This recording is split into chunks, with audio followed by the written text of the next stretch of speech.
Hi everybody, welcome back to my YouTube channel. My name is Casey and I love talking about smelling good and feeling good. Today we're talking about some of the fragrances that were just released by Neep, our favorite Aromatix, the YouTuber. And I don't know about you, but I've been particularly really excited about this line. I got the first few fragrances as at the start of the year, just as they were released, and that was Royal Taboo and Carnal Desire. Now, I have recently got the newer ones in, and I haven't seen a lot of people talking about these specifically outside of Neep, so I am really excited to be sharing these with you today. Okay, let's just dive in and talk about the first fragrance that I have here. The first new fragrance that I have here is Magnetiq by French Avenue, of course, Aromatix line. And this opens up, it says, with some bergamot, some lavender, some pink pepper, some orange blossom, some iris, some neroli, rosemary, and musk. And then in the base, you start to get your cedarwood, some amber, some sandalwood, some vanilla, myrrh, and some oak moss. Immediately, this is a very masculine leaning DNA. I say that because immediately it reminds me of something that I've smelled in a masculine line. It smells very designer. Now, I don't really know my fragrances like that for me to be able to tell apart what is, what exactly it is in the line. It smells designer. Here it says that it is YSL Myself.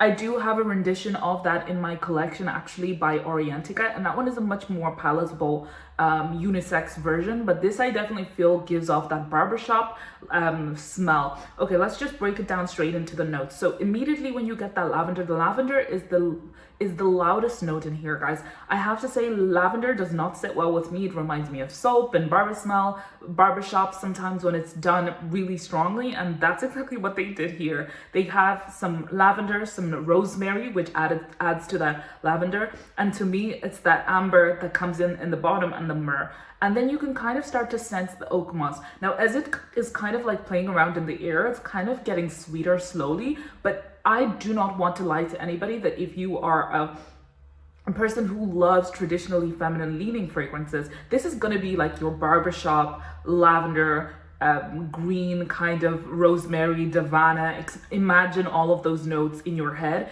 This is exactly what this is going to smell like. I really should spend some time and compare it to the other fragrance that I have in my collection and see if there are similar DNAs. Maybe I'll be able to come back in a week or two to give you my thoughts on that. But actually, it is starting to die down. That lavender is starting to die down, and you're starting to actually feel a lot more of the white florals, which I'm really enjoying. Even though there's a lot of neroli and orange blossom, which can come off really heady, especially compared with the lavender, which it is true. I'm actually starting to get even more kind of tuberosy white florals. The orange blossom and the neroli is not half as strong as I imagined it to be. I have to absolutely be candid here that this is actually starting to move into the unisex realm, but because I am trying out as a sample, I definitely do think that that opening might end up having a larger impact when you have a full bottle. So that wear might be a lot longer than the sample wear of the opening. So in saying that, I have to say, tread with caution. Anybody who loves feminine leaning fragrances, or even just loves unisex fragrances but is not that deep into the green, barbershop fragrances, I have to really say that. But I can't lie, it does start to smell a lot more floral. I feel like I've never smelled my YSL myself, but compared to the rendition that I have from memory, this is coming off a lot more floral than that. And I feel like it's that floral touch that will actually start to appeal to people who love feminine leaning fragrances, but it is still challenging. I just have to say that. In terms of longevity, now this is really new. A lot of people are already saying it's long lasting, eternal, and some people saying that this sillage is strong rather than enormous. But for me, I don't really want to say. I do feel, because it's a sharp blue fragrance, I definitely feel like it might have more luck and longevity, but I do not want to jinx myself. And to be honest, this is a sample. In terms of what age and who can wear this age, I definitely feel like, for people who like masculine leaning fragrances, this is not going to be age specific. I see younger people loving this, older people loving this, but if you do like your feminine leaning fragrances, I feel like you kind of need to be a little bit older, like just because I feel like you need to know yourself a little bit, or this fragrance will wear you. I definitely feel though that this could end up being a beautiful brunch scent layered well, but I just feel like I would rather have my man have this in his collection and I steal it and layer it that way. I do not know it's full bottle worthy, especially if it is a rendition of myself. I kind of am like, okay, my Aromatix bottle is good enough for that, you know?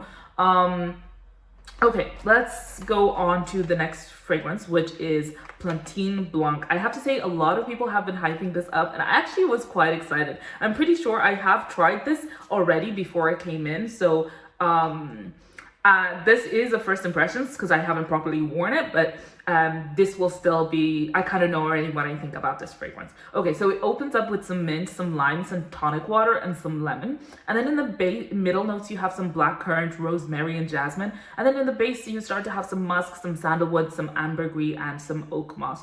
What a beautiful mint, tonic water, realistic fragrance. Like this, all that this fragrance is missing for me is a vodka note. Not a vodka note, but a gin note. To me, this smells fresh, clean, wearable. I definitely would enjoy this like during the summer. It's not gender specific at all. It really kind of smells hyper realistically. Like I can almost smell a cocktail in my hands, like a gin and tonic in my hands, or a tonic like drink in my hands, which I'm loving. It does have the potential though to lean a little bit masculine if somebody was pushing it, but to be honest, no. I think the only way you would think that this is masculine is if you associate like citruses and limes and tonics and green notes to be specifically masculine. It doesn't have any sweetness that kind of sweetens this fragrance at all, like to make this this drink sugary. It doesn't even have any large florals besides that jasmine note that even adds a little bit of a floral touch that you might be able to say, okay, like I might be able to get away with it and say it's feminine if that's what you associate feminine fragrances with.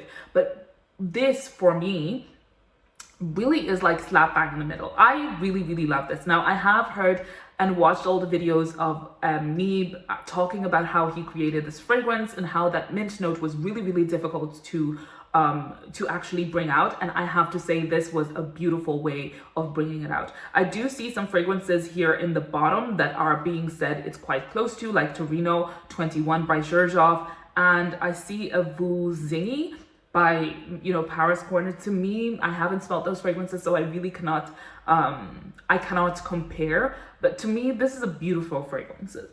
A lot of people are also saying on here that I'm looking on Fragrantica, a lot of people saying this is like probably like more masculine leaning, and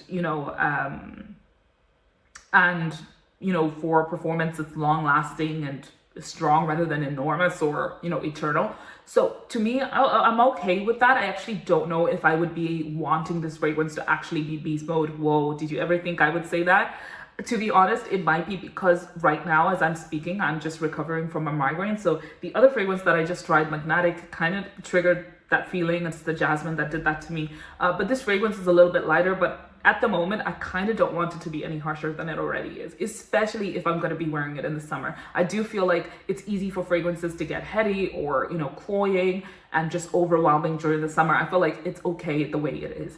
I definitely feel like you kind of have to be a specific person to enjoy this. You definitely need to love bitter fragrances because this really takes on a hyper realistic tonic note, which I personally really love. I feel like if you are the type of person who loves Creed fragrances and thinks that Creed fragrances, even the masculine leaning ones, come off as unisex, which I do. I think all the fragrances in that line are practically unisex besides one or two. But essentially, if you share the same sentiment as me, I think this is going to be an easy blind buy for you and you're easily going to enjoy it, especially if you love something from Creed. This definitely feels like it belongs in the Creed line for sure. Okay, let's go on to the next fragrance, which is Xandal. This is a fragrance that also has been quite hyped. A lot of my followers have been telling me that I should get a bottle of this fragrance, mostly because I am absolutely obsessed with December 21. Is it December 21 by Paris Corner? I love that fragrance. Now, I still haven't moved up to a full bottle yet, which is a waste because I mean, it's already winter time, but it's okay. I'm not in no particular rush. I actually did want to smell this fragrance first before I bought that, just in case I ended up loving this a lot more. I have to say the bottle of this fragrance looks absolutely beautiful. So it opens up with some Madagascar vanilla, some bourbon vanilla, and some vanilla caviar. And then in the mids, you start to get this vanilla and patchouli, chocolate truffle, and rum and jasmine. And then in the base notes, you start to get some vanilla absolute, caramel tonka, and agarwood. Again, a really well crafted fragrance. I have to give it that. Like, immediately you do smell that rum, that bourbon vanilla, and the truffle come out. Those are some of my favorite fragrance note, and also my favorite gourmand things. Like, I love chocolate truffles. I love a little bit of rum. I love myself some vanilla, like especially bourbon vanilla. So this is really, really beautiful. This is not the first time I tried it. I have to say, the minute it came in, I did have a little spritz to kind of know whether I liked it or not, because I was quite excited. But I have to tell you, when I wore that, this patchouli note started to come out, and this patchouli note is a lot different to a lot of patchoulis that I've smelled before. Instead, this is like a earthy patchouli note. It almost smells like petrichor. Like, it smells like it is just about to rain, or it's been days without rain and suddenly it's rained. And it just brings this earthy vibe. And that's the one thing about this fragrance that I actually couldn't quite decide whether I loved or not. It's just too hyper realistic, and I felt like then I just smell like petrichor. And as an iron deficient girly, like, I love the smell of petrichor. In fact, it makes me want to eat the mud. But I have to say, guys, I cannot be walking around smelling like my worst craving. Like, I cannot justify that. It is beautiful. I feel like in the air, you don't get that note at all, but it's just up close and personal that you get it. And I wonder whether it's my skin that's also making that petrichor vibe come out a lot more. And also my sense association. Sometimes notes can do that to you, that it might not smell that far to be a petrichor smell, but that's something that I'm so hyper aware of as an iron deficient girly. Maybe I'm kind of, hallucinating it a little bit more than I should, But I am not smashing this fragrance. I actually really, really love it. I just don't know if I would actually love a full bottle of it. I feel like this fragrance will probably end up feeling a little bit like the vanilla fragrance that I have from the Carnal collection. What is it? The one in the white bottle, Empire Victor.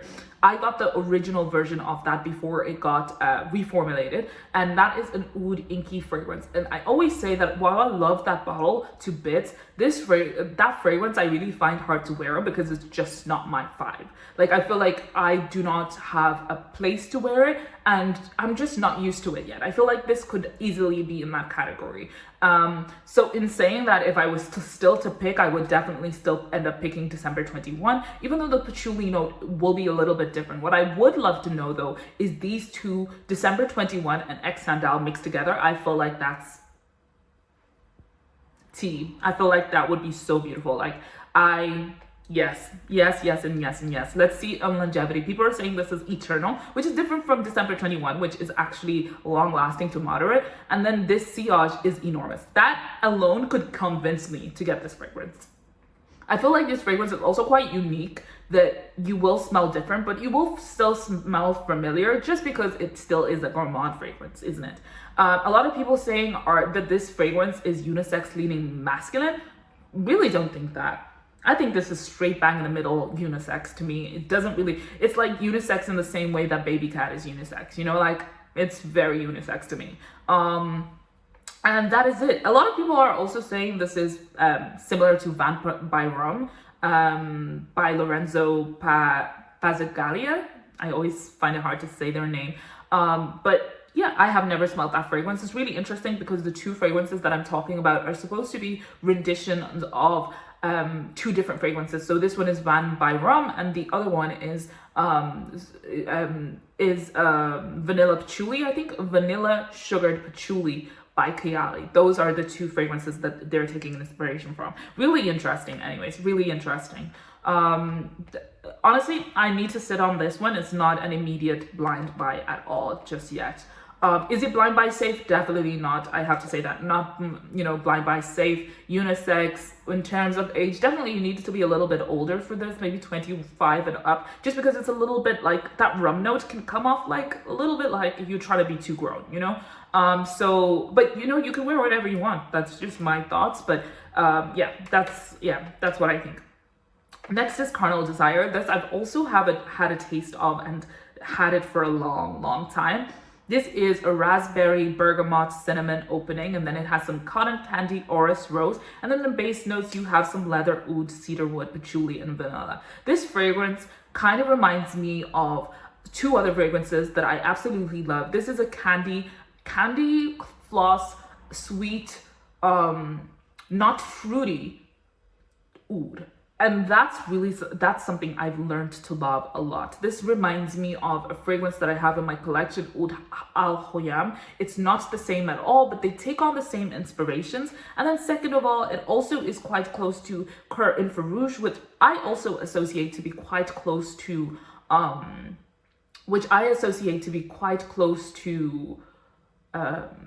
Ignite Oud as well. They're not the same, but it's just the fact that they are candy and oud, and which I personally really, really love. I have worn this. This is also actually been ordered and coming in as a full bottle, so I can tell you it is full bottle worthy from me. Definitely not a safe blind buy because you still do need to love your ouds. But if you love an oud and you love feminine leaning fragrances and you love something sweet, this is a perfect buy. I feel like this to me is quite unisex, but some people can find that oud fragrances just smell like masculine, but that's just your nose and where you grew up in your community and stuff, because we all have different associations with different smells. And so to me, this comes off really unisex. It doesn't wear you. It's quite strong, quite long lasting. Longevity is already said to be eternal, and I've experienced that it's quite eternal. And the sillage is sillage. Oh, a beautiful fragrance. Definitely love. He did a really good job on that. Okay, let's talk about the next one. This one I've also had for quite a long time. This is Royal Taboo. Now, initially when I got these two fragrances, I actually wanted both full bottles, but now that my collection has grown a lot more and I've tried a lot more samples, like I have some particular thoughts. Okay, so this starts off with some cardamom, cinnamon, amber, and benzoin. And then in your middle notes, you have some tobacco, some cashmere wood, some heliotrope, and some jasmine. And then in the base notes, you start to get that jasmine, some vanilla bean. You get the vanilla, some tonka bean, some patchouli, and dry wood. That's what you get in this fragrance. This fragrance is a cardamom balm with cinnamon and tobacco and a lot of oud. It's a lot of oud. This is one of those fragrances you definitely need to love your ouds to love. I do feel like it's unisex, but to me, it leans a lot more masculine, and it's purely just because of that cardamom note. I sometimes just see cardamom, and the way it's made in this fragrance just reminds me of masculine leaning fragrances. The jasmine kind of gives it this soapy kind of vibe, which I don't particularly enjoy. A lot of people are saying this is close to Rayon, which I actually have in my collection. I just haven't had time to try it out yet. And then it also is Centurion. Now, I haven't tried that fragrance, but they're all supposed to be in the same fragrance family. To me, this has quickly been debunked, and I do not want to buy this as a full bottle anymore. I just feel like with all the ouds that I have been buying and loving, this is very difficult for me to wear and enjoy. Again, probably if it was a small 20 ml bottle, I think I could pull it off, but I don't really see a place of it in my collection with how it's growing. I think it would be kind of like, in the kindest way possible, a waste of time. Now, I do feel like you could actually love this fragrance. It's just because of my collection. It is beautiful. It is really, the longevity is a stickler for me. It's well blended, but it is just a little bit jarring and sharp because it's made for that longevity. So it's something to be mindful of if you don't love loud fragrances. It is a fragrance as a person who loves feminine leaning fragrances that could easily wear you. But if you love those masculine leaning, deep, dark, oudy fragrances with that cardamom, you could pull this off easy. You could pull it off easy. Okay, on to the next fragrance. Let's go. I have here Forbidden Fruit, which is one of the new fragrances. Exciting. So this is supposed to be citrusy and fruity and full of amber. Let's see. Okay, so it opens up with some blood orange, some bergamot, some cardamom, and then you have some red apple, some peach, some margarita, some rose. Margarita? And then you have some amber, some vanilla absolute, some cedarwood, some benzoin, some musk, and then your sandalwood. I love this fragrance. And you know, this is when perfumery goes into marketing. I'm a marketing nerd and a perfumer nerd. So to me, they could have called that note almost anything, and they chose to call it a margarita note. Already, it sells itself. Now, I imagine already that this is a fragrance that I have been hearing people say is close to sangria. I believe I've smelled that fragrance already before, but to me, it smelled a lot more patchouli and wine heavy. I'm not sure if that's the right fragrance that I'm thinking of, but I'm pretty sure I've tried it somewhere and it smelled like wine, red wine to be specific, and a lot more patchouli, right? And a lot more unisex from what I remember. Now, this could be a long time ago. I actually do not remember when I smelled it, but I just know that it, yeah. So to me, this kind of smells a lot more different. You can really smell that peach, that margarita and rose, and that blood orange. This is the perfect cocktail fragrance that I've been looking for holidays. You guys know I have a fragrance in my collection, the Cold Zena, which is also said to be a cocktail fragrance. I also have a fragrance in my collection that I put in the cocktail genre, which is what is it called? It is Jasmine Wisp. To me, this is beautiful. It literally smells, it does smell feminine. The more it kind of plays out, it smells feminine and fun and sweet. It really doesn't smell like margarita. It smells like a sweet margarita, if that's to say anything. This is a must buy. This is a must buy, easily must buy. It almost smells like, I hesitate to put it in the Lorenzo Pezzaglia line of fragrances in his designery. I almost want to put it into the what is the line? The line by oh my god, this is gonna kill me. They always do like fragrances that are like cocktail.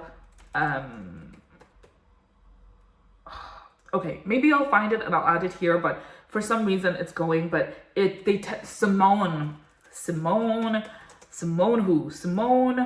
Adrioli.